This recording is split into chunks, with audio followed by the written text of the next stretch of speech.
you actually start out on a very small site, like buy a starter site under $1,000 just so you can learn how this works. So keep the risk really low so that you can learn, first and foremost, your capabilities and how websites work. Most people don't understand how websites make money and what are the elements that go together to do that. So that's the first step. Well, hi there and welcome. I'm Joan Posivy, host of the Side Hustle Hero podcast, the show that is laser focused to inspire you to start or to scale your side hustle income streams. One of the things I really appreciate about today's topic is that you can test the waters in a relatively inexpensive way to see if this side hustle is a fit for you. Today's guest is Matt Raad. With the help of mentors who are so important to have, he and his wife Liz became rock stars in Australia, analyzing the value of bricks and mortar businesses for potential buyers. But then they realized the world was changing and they could pivot and apply their knowledge and skill to online businesses. Fast forward some years, and today they have an extensive portfolio of website businesses that provide them semi-passive income. And here's a fun fact. Having expertise or knowledge in the industry in which you're buying the website business is not a prerequisite. Matt explains why. You'll also learn about what to look for when buying a website business, red flags to spot, the importance of keyword research, the best niches to go after, and we learn about the fallen angel strategy. Let's be clear, this is not a get-rich-quick scheme, but rather it's about buying a website business that has existing cash flow and identifying areas where you can add value to increase both its cash flow and value over time. I'm excited to share this episode with you. But before that, I have a favor to ask. If you're enjoying what you're hearing in this podcast, I'd be so grateful if you would take a moment and leave a 5-star review at the platform where you're listening to let others know that there's valuable content here to help them start or grow their side hustle. Thank you so much. Now here is my conversation with website investor and co-founder of the eBusiness Institute, Matt Raad. Well, welcome, Matt. Thank you very much, Joan, for having me on. It's awesome to be here. Well, I understand you're an expert in buying, renovating, and selling websites for income and assets, and that you show people how they can do that to replace their income within 12 months. Well, that got my attention, and I'm really looking forward to hearing how that all works. But first, let me ask you, what is your current annual income derived from?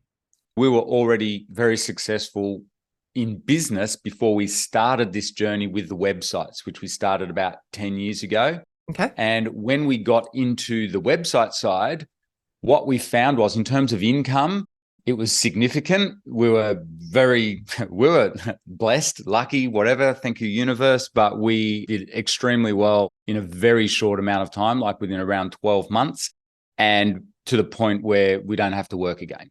Right. So we could retire if we wanted to. So allegedly, Joan, I'm in semi-retirement now. Yes. So as is Liz, my wife. So Nice. for the last decade, we've been in semi-retirement. So we still do this as a side hustle for ourselves. We absolutely love buying and selling websites, and we taught our kids how to do it. And obviously we teach our awesome community members how to do it as well.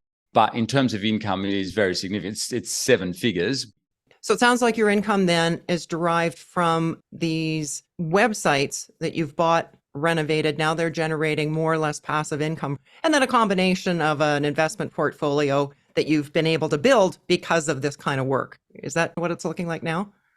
Absolutely. Yeah. And that was our goal from the start, to build up a portfolio of, back then we called it a passive portfolio of websites. We kind of likened it to real estate. Okay. You buy real estate, you fix it up, you renovate it, you increase the rents, and then you hold for the rental return. So we were kind of treating websites the same. And these days it has turned into a portfolio where I'd say it's semi-passive because there's so much fun to work on, Joan. We like to get in there. And the market has changed slightly. We do need to update these now. And when we first started, you literally didn't have to touch them. Once you'd fix them up, they were set and forget. But these days we do a little bit of work on them because you can fix them up. Right. And so now we call it a semi-passive portfolio of websites. Okay. And so what we're going to be talking about is not domain investing. This is about working with existing website businesses, right? Okay. Absolutely. Great. Well, how did you get started in all this, Matt? Because our background is buying and selling bricks and mortar businesses. Oh, okay. Yeah, my wife and I, our journey is quite different to most people's. We actually started out, we both grew up in the country here in Australia, and we met at uni studying zoology. And so we're actually experts on red kangaroos in Australia. That's what we're studying at uni. Wow. But we realized it was never going to give us financial freedom. And we always wanted the freedom to do what we want and when we want. And I always had a goal as a kid to be an entrepreneur. I always used to trade toys and things like that. So when I met Liz, we got involved into a business, a little tiny manufacturing business here in Australia, and with the help of family. And then we built it up into a much bigger business. And we were just addicted. We loved it. We never went back to uni. It was just awesome. And we totally self-taught, but we made lots of mistakes on that. And it was a hard business to run. Manufacturing businesses involve this thing called physical inventory. So you're always in debt to the bank. Mm-hmm. And every last cent you make, you're putting back into the business, and it sits in a warehouse somewhere, in one of those grimy industrial areas. Well, that was us. And we outsourced everything. It was great though. And we got it running so well and systemized because Liz is really, really good at business. She's absolutely brilliant, and put the two of us together and we just went gangbusters at it. Well, where did that come from if the two of you were studying kangaroos?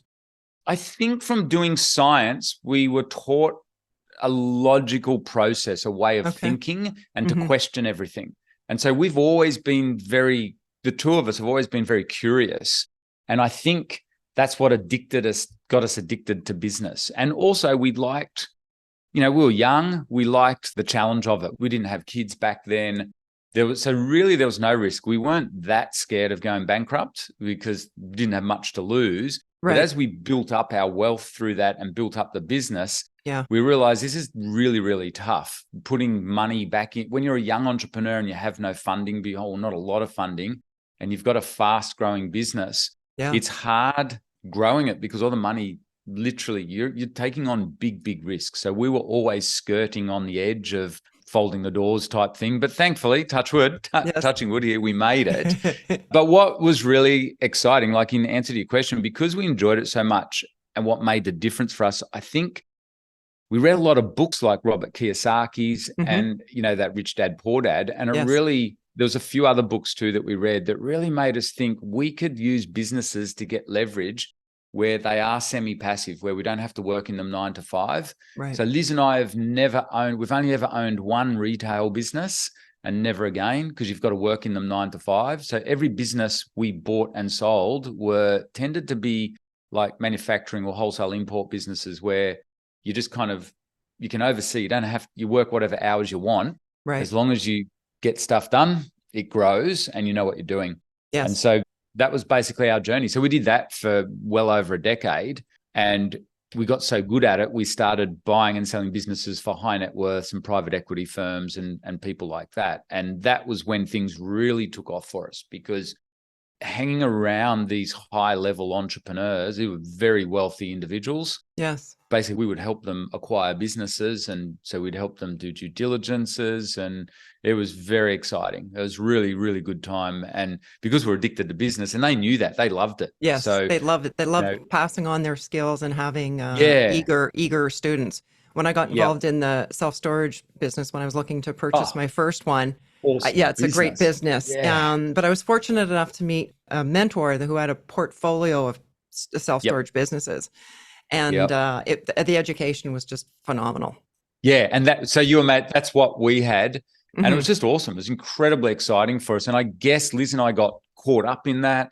It's an adrenaline rush, owning multiple businesses and biting off more than you can chew. It helps push you too, because you and Liz might take a look at a deal and you're going, oh my God, this is way too much money for us to have to raise. And your mentor goes, that's a no-brainer. Of course you're going to do it. And it's okay, here we go. Right? Yep. Yeah, they've got the experience and the ability to see more in the potential, not of only the asset, but you and Liz to give you that extra push and vote of confidence. Yeah. Yep. Well, walk us through an example of where you've bought a website or business that you've helped grow. And I remember one of the first ones that we bought was around $20,000 US. And the guy just wanted the cash. And Liz found it believe it or not, on eBay. Oh, Because really? back then, no one knew how to sell websites. So here we Yes. were kind of virtual door knocking. And then one day Liz is on eBay because she was thinking the same as this seller. How the hell do you sell a website? Where do you get them from? And so she thought, I wonder if people sell them on, there's no marketplace. I'll just look on eBay. And sure enough, there's some poor guy trying to sell a website on eBay. He had no idea how to sell it. So Right. we just connected up and we ended up getting it for $20,000. And that site made around $1,000 a month net just off affiliate offers. And literally what we did, we realized this is where we started forming our due diligence process. Okay. We realized all the traffic, all the visitors that come to that website is a big old website. It's a really, really good asset, amazing asset. What industry was it in? It was in the dating niche. Okay. So, and it just, we had affiliate offers on there Mhm. and people would come in and they were somehow finding these internal pages. So websites are built with lots of different pages and the owner didn't care or didn't notice because he owned other websites. He just wanted a 20 grand cash. To him, that was a lot of money at the time. He owned multiple websites and stuff. So all we did when we took it over, took us, I remember the afternoon, we'd just moved to Queensland. We're just sitting there, kids are running around and we said, all right, let's fix this thing up because it's just bizarre. All the traffic's gone to these couple of money-making pages. Let's just shift the traffic to the main homepage and move the offer onto the homepage. And that's literally all we did. Took an afternoon and the income the next week went up to $3 grand. From $1 grand to $3 grand. Yeah, per month. So month, it wasn't a weekly 3,000, but it literally, like, we just saw it change within a week. And that's when we went, all right, doing that again. So then we just went on a roll and we just started buying up sites. And that site we kept for many, many years. And we got that up to making around, what did it go up to? I don't know, anywhere from $5,000 to $7,000 a month. And it was just semi-passive because there's so much content was there. We just fixed up a bit of content and we knew nothing about the topic, weren't even interested in it. And that's when we went, all right, we don't even have to know about the industry. Nice. And so that was our first big success that we were really excited about. That's when we realized our due diligence process works really well. Because I'm going to ask you about that too. Yeah. Yeah, well, we're experts at doing due diligence, right, on bricks and mortar businesses. And we realize, all right, with just a few tweaks, we can apply this to websites. We always loved going for passion, what we call passion niches, so hobby type niches. So like crafting, pets, anything to do with pets, and not health so much, really good niches in health, but our specialties tended to be, kind of the passion niches. You know, we've owned golfing sites, got a site about pigeon racing, which we know nothing about, still own that now. All these weird and wonderful. That was the other we learned, Joan. It's the same as when you buy and sell bricks and mortar businesses. You realize you don't have to be an expert in that industry, particularly online. And we ended up owning all sorts of weird and wonderful websites in really bizarre niches, as do our clients now. It's fascinating. There's so many of them. I say to them, did you ever expect to own like a site about learning how to play golf? And they don't play golf at all or whatever. And it's funny where you end up in this game. I can see there being a lot of websites out there about playing golf, but something like pigeon racing. Yeah, that's one of the more bizarre ones. Yeah. So if you were like a bookseller in that genre and had a bricks and mortar store, you're probably not going to be in business for that long. But the fact that you can do that online and reach a global audience, even if it's a super small niche, then that's still a lot of people collectively. Yeah. And that's what we found about this as well. It was when we started this, it was a wonderful time of life for us because we just had kids. We didn't have to work particularly hard because we were doing well in life and everything like that. And this was the perfect, I guess, like the name of your awesome podcast, it was a side hustle. Yes. Pardon me, but we loved it so much that it turned into something much bigger quite quickly. And so in the case of the golf lessons, it would be generating revenue through courses, I suppose. Yes. Yep.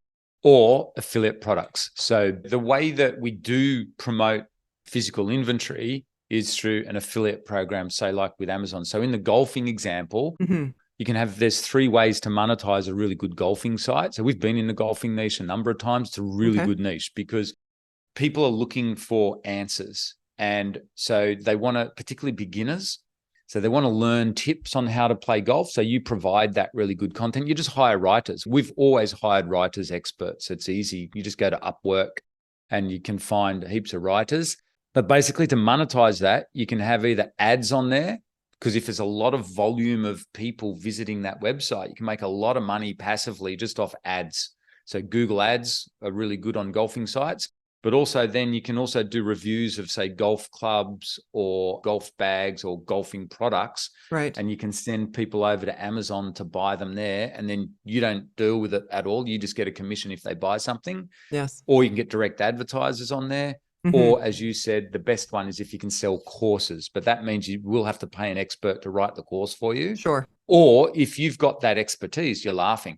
That's the other thing. If you're a listener here and you want to do a really good side hustle and you've got some specific knowledge in an industry or a passion niche, yes, the great thing is setting up courses and selling those as well. There's a little bit more to that, though. Yes. It's not as easy as what everyone makes out. But when you've got that dialed in, that is very lucrative. So typically what Liz and I learned, because it was hard to set up those courses, we would just buy existing sites that had little courses on them. Yes. That's the easy way. Just buy one. And again, we were never, because we're so confident at doing this, we didn't feel like we weren't scared to go into niches that we knew nothing about. So we literally bought a golfing site that had a golfing course on it, and neither of us play golf. Right. The funny thing is, Joan, we've sold that site and now we do play golf. So Liz has taken up golf. And I keep stirring her saying, we should have kept that site and now you could fix it up properly. But it had a course on it and everything. And we owned that for about 4 or 5 years and we knew nothing about golf. But if you knew nothing about golf, and part of it is or the draw for your clients is it's kind of a review website. How do you do reviews on, say, those golf courses in North America or Australia if you're not a golfer? Well, you got to remember, like in that instance, we bought an existing website that was set up by someone who was hugely passionate about golf, and he was happy for us to leave his name on the website. And that was part of the deal. And so then we just had to build on it. Now, he was hugely passionate about golf. He didn't know how to make money online. He didn't know how to treat these as an asset. So he was really good at, he recorded himself in all these lessons, playing, golf and all the tips and everything. And he had really cool reviews on there.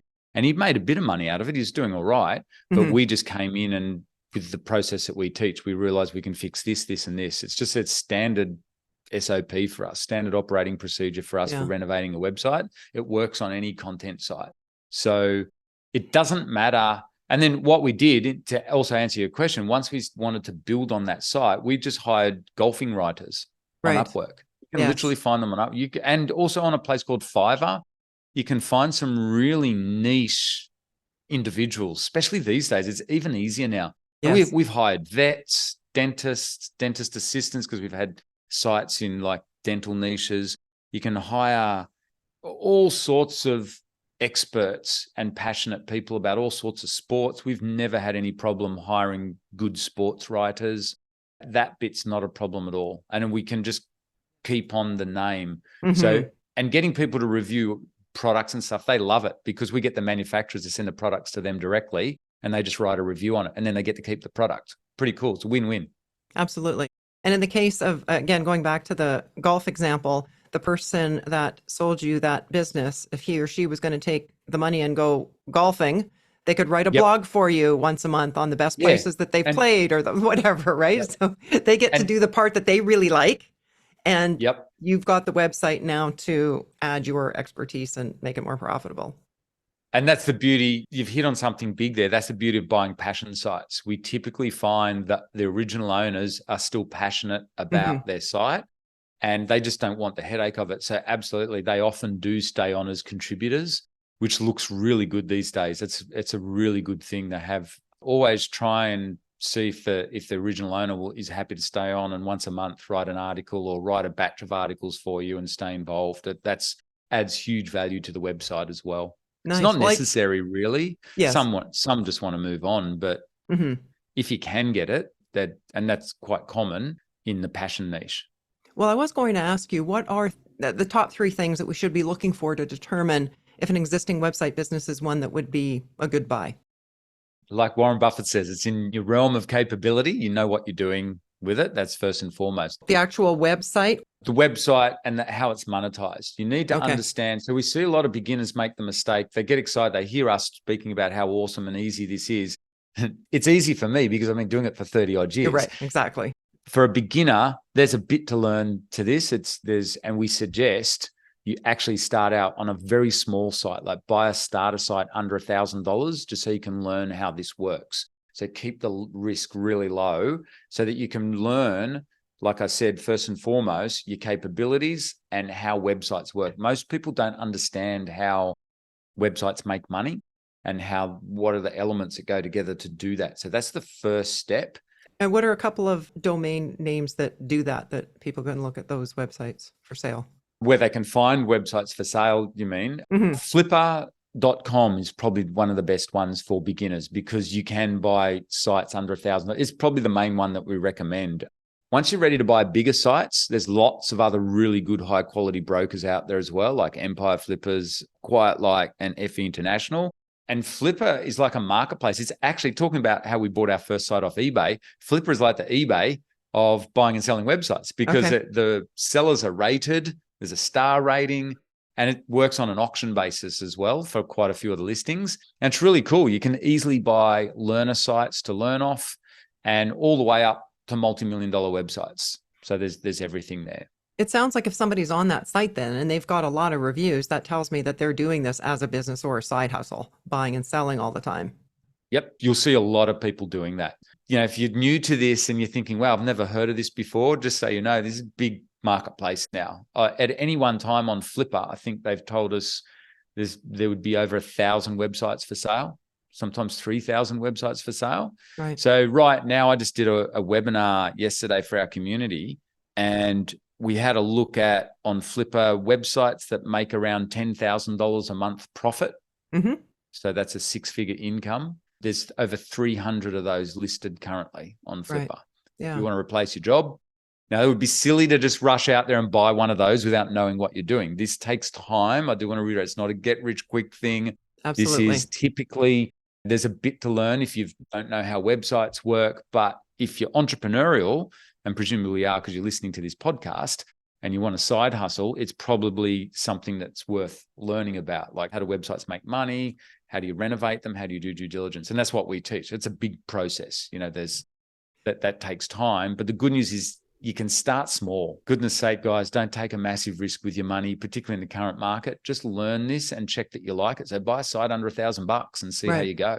Yeah. And so getting back to those top 3 things that we should do if it's a good deal. Yep. So you're saying go to a place like Flipper, take a look, see what's out there. And then what? Yep. The main thing you want to look at is profit and traffic. So we live and breathe by that. So not sales. Sales are just, that's a vanity measure. Like, it can look impressive that it does X amount. We want to know that it's really what the real profit is. Right. And then the traffic. So traffic is super, super important, and it's highly valuable. It's actually an asset. So by traffic, I mean the amount of people that visit the website each month and look at the website. And that's all tracked. Every click's tracked. You can't fake it. I was going to ask you about that. Walk us through that then. How do you know that that's legit? So the main tool that all of us use, most webmasters use, but particularly anyone that's going to be selling a website or buying them, is called Google Analytics. It's totally free. It's obviously provided by Google. And basically, it's just free software that sits on pretty much every website on the planet. And you just get a bit of code off Google.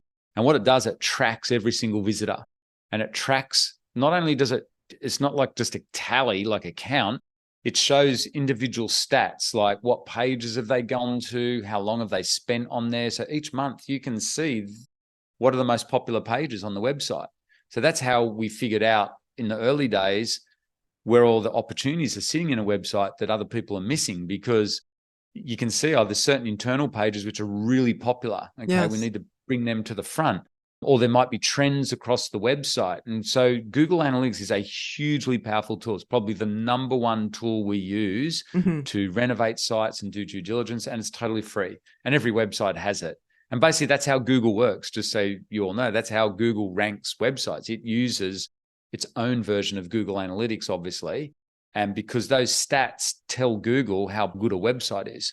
So if someone spends what we're looking for as well is what's called engagement. Like, how long are people spending on a website? If they're spending less than 30 seconds, that's not so good. Yeah. But if you know what you're doing, that's the renovation opportunity. Mm-hmm. So this is the cool thing about this. Once you've got the skills, the things that look bad to people are often the best opportunities because no one wants to touch them. Yes. But we come in and we can fix them up with Yes. our skills. And so, yeah, Google Analytics is probably the main tool. And then looking at profit, that's easy. That's just video walkthroughs or like this on Zoom. You actually look into people's bank accounts, into their affiliate accounts. So you can see the money flowing in. And also with Google Ads, most people these days, when they put ads on their websites, it's exactly the same thing as Google Analytics. Everything's tracked and clicked. Right. So you can just get access to their ads account. So whether it's through an ad network or through Google Ads, they just give you a guest login and you can just see it for yourself. So it's not like buying bricks and mortar businesses where you had to be a little bit of forensics to get into things.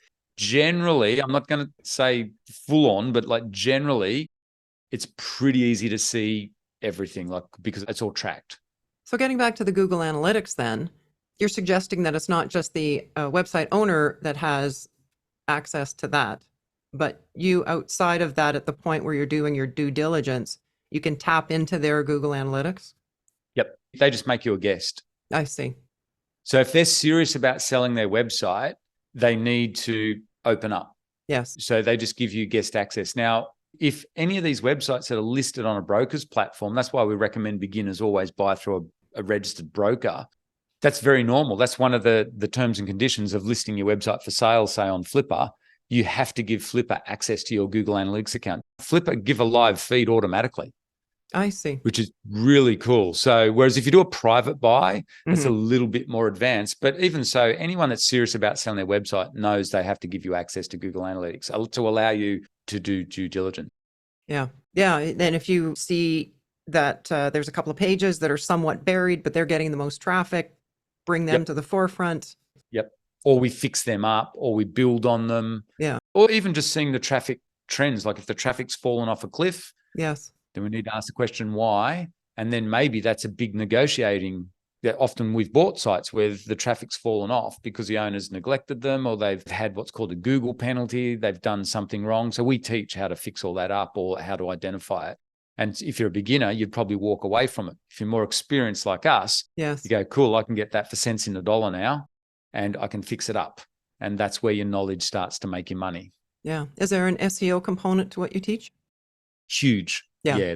So we've done a lot of paid traffic, of course. That's also where we started doing paid traffic. But SEO, search engine optimization, what we found, because we treat businesses as assets, SEO actually becomes a huge part of the asset. And over the last decade, we've seen that we've been spot on the money there. That's what the big buyers are looking for. So our goal is always to sell out to big buyers, because when I say big buyers, like private equity firms and people that are spending 7 figures plus, because they're not allowed to buy. Nice problem to have in life, isn't it? They're not allowed to spend anything under $1 million, basically. So what we do is the opportunity for us small players is to buy, the sweet spot is to buy rundown websites under $50,000 or under $10,000. There's not that much risk compared to spending millions of dollars. Sure. And we just renovate it, and then we sell out to the big guys in, say, 5 years' time when we've built the site up. And a big part of that process, what they're looking for is SEO, because everything you've got to do to search engine optimize is adding value to your website, and it's an investment. It's a huge, huge asset factor.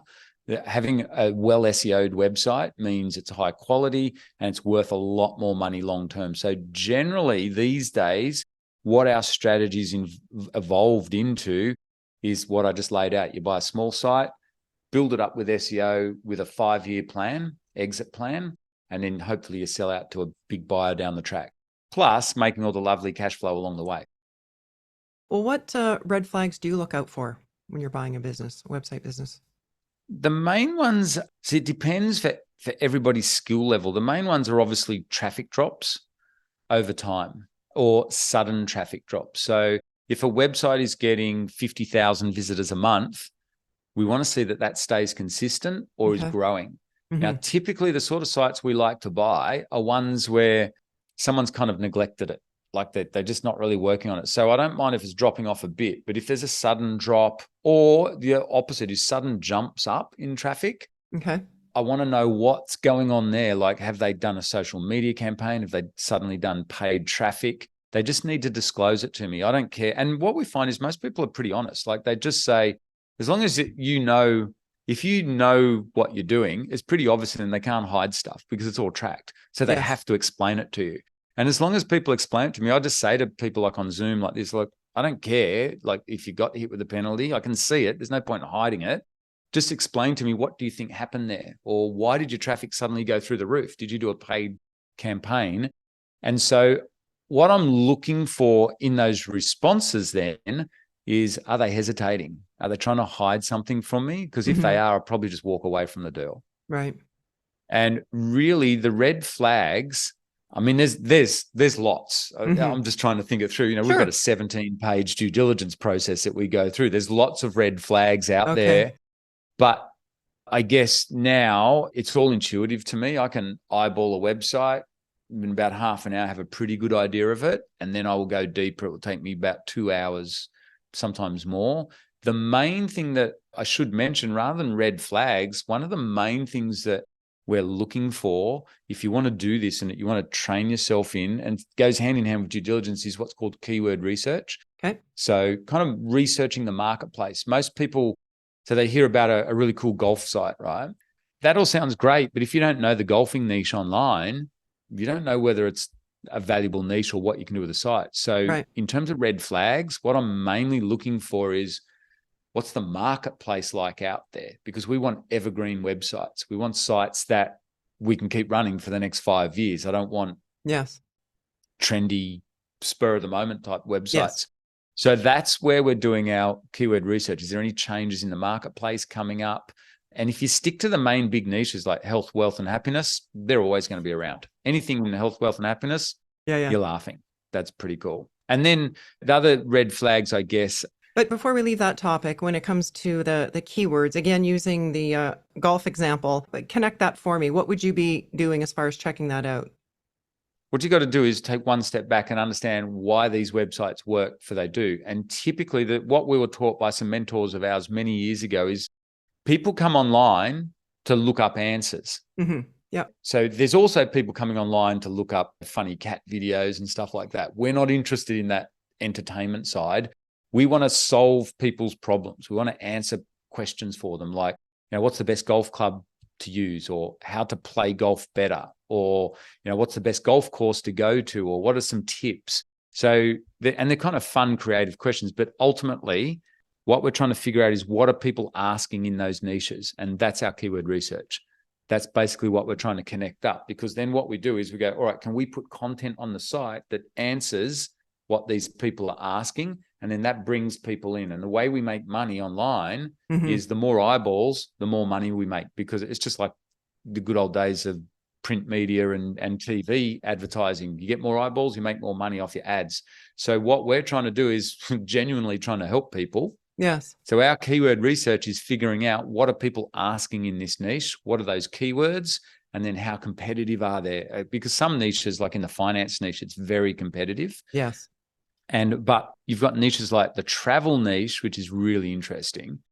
Now, that, especially since COVID, that's a really good niche, because people are wanting to know, where do I travel when I go around Australia? What are the best campsites and stuff? Well, there's really good opportunities to build really good websites there. So what we would do if we're going to a totally different niche like the travel niche, it's the same keyword process though. So we look up, what are people asking in that niche? What does Google Analytics tell us? And then there's another free tool called the Google Ads Planner tool. It's free. It's good enough. And you can actually see the kind of volume. This is the other thing, Joan, that was a real eye-opener for us. Compared to bricks and mortar due diligence, you can actually get for free pretty darn good data on how many people on the planet are searching for best golf clubs for beginners and things like that. And so what we do is we put it into an Excel spreadsheet. It's kind of like just a grid. And then we just look at, well, what are the best keywords to go for? What ones have got good volume? What ones can we reliably rank for?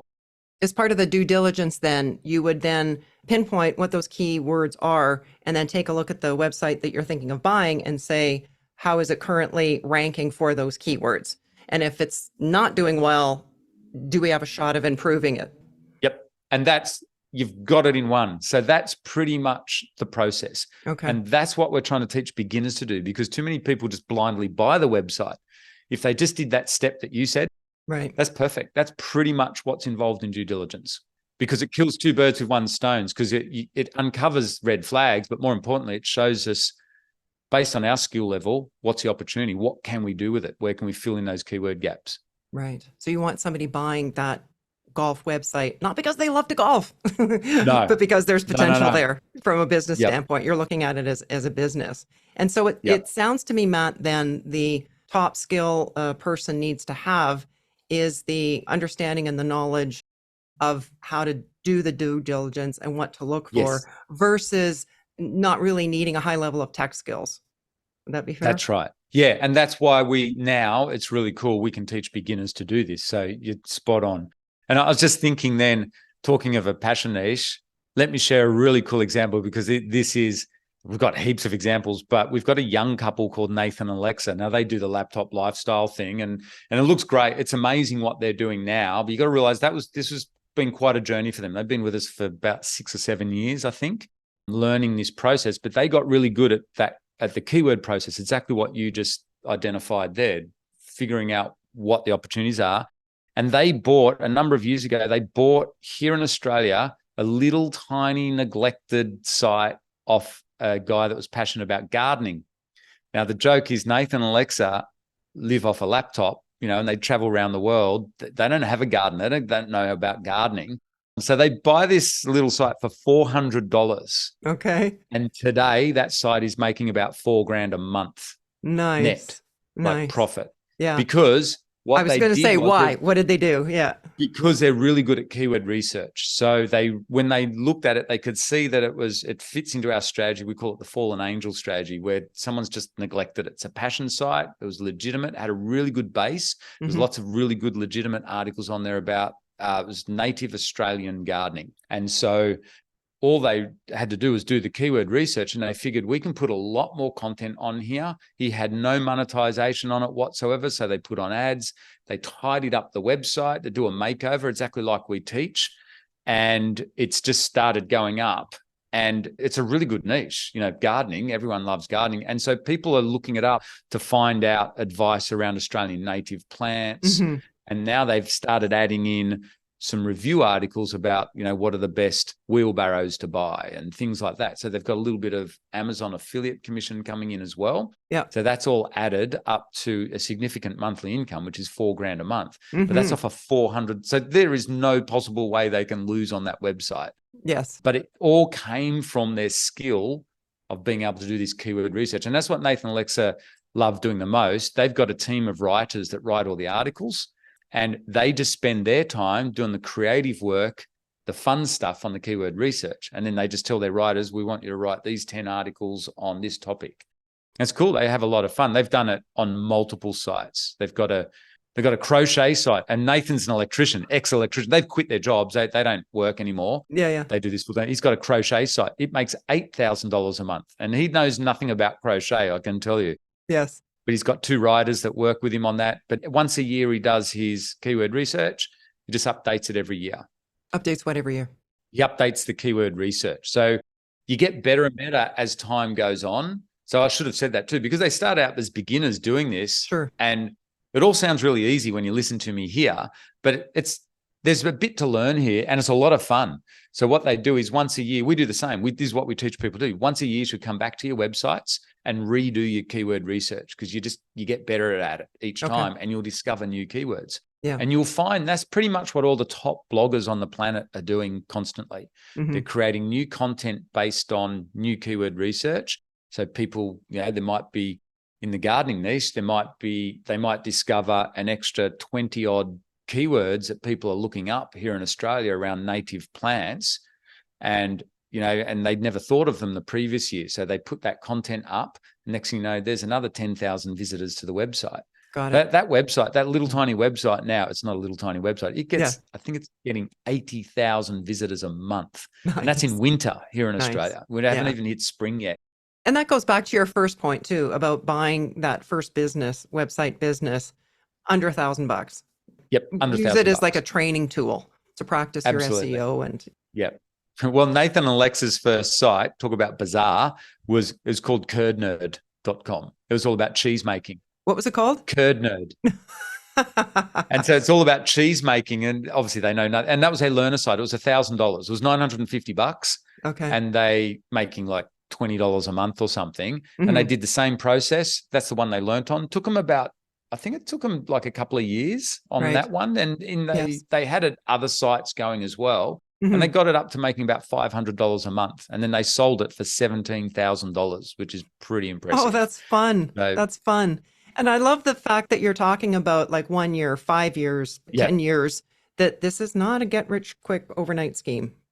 No. So the reason it's not get rich quick is because, but also the reason why this is perfect is because you do it part-time in the evenings and learn, and you earn while you learn. Like you buy little sites, you earn a bit of money, and you just do it. It's like a bit of homework, back in the old days of school, do a couple of hours once a week or a couple of hours every night, and you can build it up over time. What's the best way for our listeners to connect with you, Matt? ebusinessinstitute.com.au. So just jump onto there. And if you're interested in this and you're thinking, I wonder what's involved in doing this as a side hustle, do our free masterclass. Why not? It's free. And we literally go deep on the actual strategy and share lots of websites that our clients and us have bought. But yeah, eBusiness Institute, you can just check out all our stories there and see what's involved. And I'll make sure that that link is in the show notes. Awesome. Thank you. So in all that you've done, Matt, and the businesses that you've grown, that this was a side hustle, what's your best tip to inspire others to start or grow their side hustle dream? It's a really good question, Joan. There's lots of answers I could give to that. But honestly, the number one thing I think I'm most passionate about these days is for beginners getting into a side hustle, do it safely.